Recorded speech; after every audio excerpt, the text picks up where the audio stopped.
Happy Rakshabandhan 4 years back అయితే మా పెద్ద బాబుకి రాఖీ కట్టడం నేనే స్టార్ట్ చేశాను.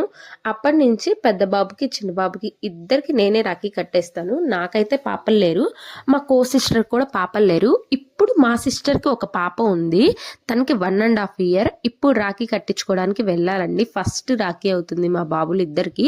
4 ఇయర్స్ బ్యాక్ అంటే మా బాబుకి చిన్నపిల్లలు కదండి, బయటికి వెళ్ళినప్పుడు ఆడుకోవడానికి బయట ఎవరైనా చేతికి రాఖీ కానీ ఏదైనా బ్యాండ్ కనిపించిందంటే ఇంటికి వచ్చి ఏడ్చేవాడు, నాకేమీ లేదు, నాకెవరు కట్టలేదని.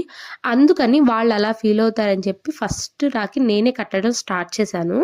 అప్పటి నుంచి ఇప్పటి వరకు కంటిన్యూస్గా ఫస్ట్ రాఖీ అయితే నేను కడతాను.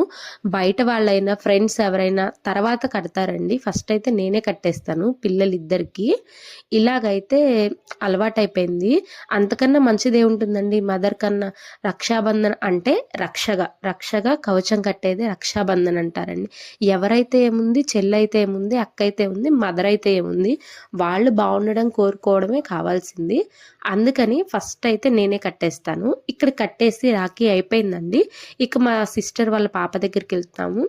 మా సిస్టర్ వాళ్ళ పాపతో ఇప్పుడు మా బాబులిద్దరికి ఫస్ట్ రాఖీ అండి.